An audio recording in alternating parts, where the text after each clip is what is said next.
अरे पूरे 8,000 रुपये तनख्वाह मिल गई है मुझको आज बहन।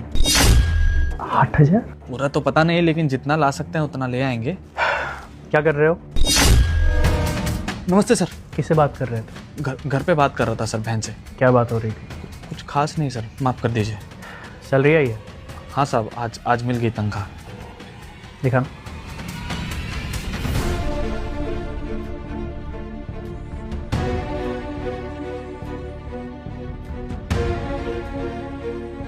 जब मैं ऑफिस में बुलाऊं सैलरी लेकर आना। अरे लेकिन सर, अरे बहन तुमको कितनी बार कहे हैं सिर्फ ऑन ड्यूटी फ़ोन मत किया करो। बड़े साहब ने देख लिया आज, कह रहे तनख्वाह लेके अपने ऑफिस में आ जाना। अब अगर नौकरी से निकाल दी है ना फिर लेते रहना, कराते रहना माँ का इलाज। रखो अभी फ़ोन, गलती हमारी भी है, फ़ोन उठाना ही नहीं चाहिए था। बुलाएंगे तो। हाँ जी सर, आपने बुलाया? रूपा तुमने सबकी सैलरी दे दी? हाँ जी सर, वो तो कब की हो गई। तो यार गार्ड के घर में कुछ इशू है क्या? उसे कोई प्रॉब्लम है क्या? सर वैसे तो मुझे नहीं पता, बट एक बार मैं पूछ लूँगी। उसकी सैलरी दे दी हो तुम? हाँ जी, उसकी भी सैलरी हो चुकी है। ओके, आना अंदर। साहब बुलाया आपने? सैलरी देना अपनी। अरे सर, भला इनकी सैलरी क्यों देख रहे हो आप? बेचारा गरीब आदमी है, और इनको जाने दो ना। खामखा आप इनको डिस्टर्ब कर रहे हो, और पता नहीं इनको क्या ही लग रहा होगा।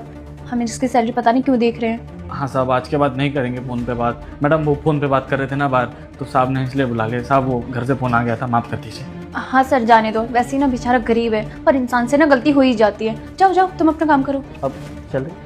वो साहब। हाँ सर, मैंने आपको बताया ना, इसकी सैलरी मैं दे चुकी हूँ। और हाँ सर, हमारी तो मीटिंग थी ना, मीटिंग के लिए ना लेट हो जाएंगे, और खामखा इससे बात करके आप ना अपना टाइम वेस्ट कर रहे हो। तो हम अपना मीटिंग खराब नहीं करते, ठीक है?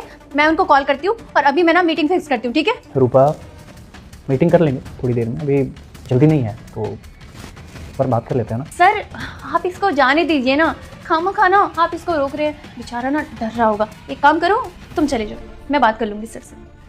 तुम अपनी सैलरी बता दो। 8,000 रुपया साहब। 8,000? क्या बकवास कर रहे हो तुम? तुम्हारी सैलरी 8,000 थोड़ी ना है। सर ये ना झूठ बोल रहा है, इसकी सैलरी 8,000 नहीं है। पता नहीं है क्यों झूठ बोल रहा है, मुझे कुछ समझ नहीं आ रहा। साहब हम कोई झूठ नहीं बोल रहे हैं, हमको तो पिछले 1 साल से 8,000 रुपये तनख्वाह मिल रही है। मैडम क्या कह रही है? हमको कुछ समझ में नहीं आ रहा साहब। कम है क्या इससे?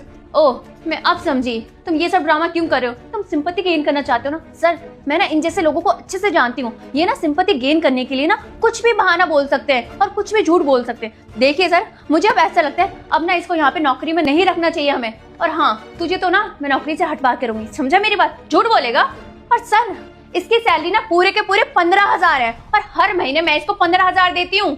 साहब मैडम कैसी बातें कर रही है? हमको 8,000 ही मिल रहे हैं। अगर हमारी तनख्वाह ज़्यादा होती तो अपनी माँ का इलाज अच्छे से नहीं कराते हम। माँ के इलाज के लिए इतना परेशान हो रहे हैं, पैसा ही नहीं बचता है हमारे पास। साहब कसम से कह रहे हैं, हमारी तनख्वाह 8,000 ही है। सर आप ना इन जैसे गरीब लोगों को जानते नहीं हो।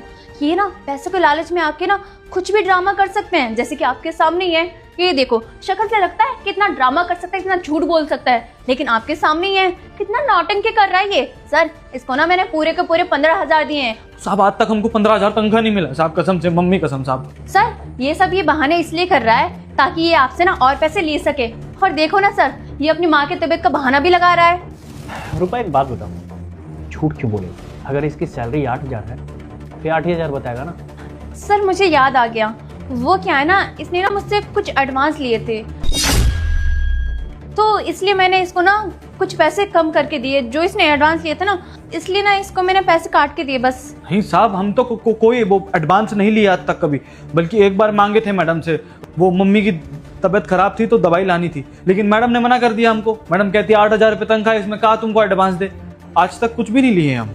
अरे बस करो तुम, कितना झूठ बोलोगे? मतलब सर के सामने तुम कुछ भी बोलोगे। देखो तुम्हारा ना बहुत हुआ, तुम्हें ना मैं नौकरी से निकाल दूंगी, समझ आ गई मेरी बात? बस करो रूपा, मैंने सब देख लिया है।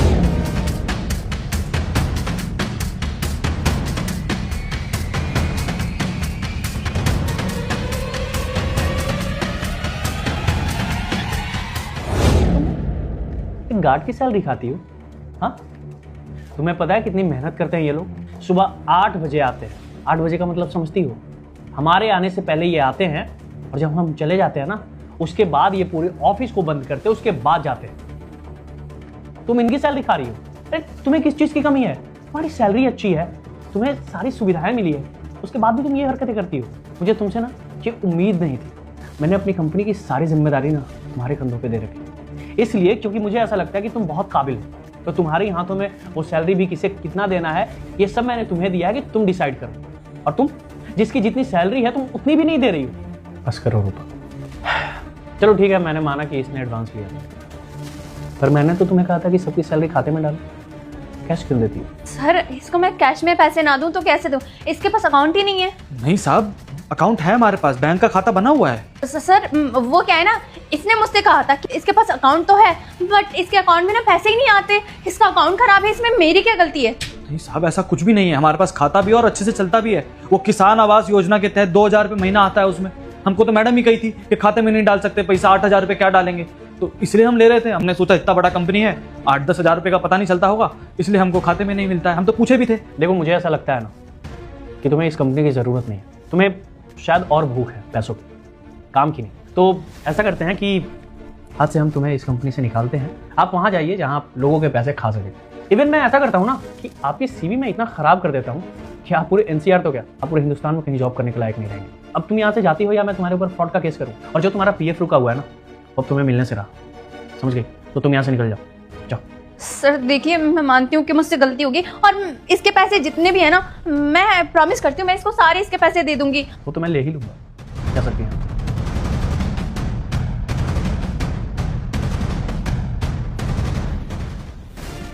And I am so sorry, मुझे कुछ भी नहीं पता था। मुझे अगर ज़रा भी पता होता कि ये सारी चीज़ें चल रही है मेरे पीठ पीछे, तो मैं ऐसा कभी होने नहीं देता। आपकी सैलरी 15,000, तो आप टेंशन मत लीजिए। आज के बाद आपकी सैलरी मैं खुद देखूंगा पर्सनली, ओके? आप इसे कैश रखिए और बाकी मैं आपको अकाउंट में ट्रांसफ़र करवाता हूँ। अगले महीने से याद रखिएगा, आपकी सैलरी 15,000, ओके? बहुत बहुत धन्यवाद साहब आपका। वैसे गलती तो आपका भी नहीं था, आपको पता ही नहीं था कि क्या चल रहा है। लेकिन ये 15,000 सैलरी से ना हम अपने माँ का इलाज बहुत अच्छे से करा लेंगे। वो बुढ़िया आ गई है ना, तो आजकल उनको बीमारी लगा रहता है, कभी शुगर कभी BP, दवाई आती रहती है। और ये जो अभी 1 साल का रुका हुआ है, ये अब दिलवा देंगे आप तो और अच्छा हो जाएगा। हम सिक्योरिटी पे मकान ले लेंगे अपना, तो उससे कहा है कि हमको छत का दिक्कत भी नहीं रहेगा। धन्यवाद साहब। कोई बात नहीं, अगर और किसी चीज़ की ज़रूरत हो तो आप हमसे कह सकते हैं। आप एम्प्लॉय ही नहीं हैं। अगर आपको हमारी वीडियो पसंद आई हो तो लाइक, शेयर, कमेंट करना ना भूलें। धन्यवाद।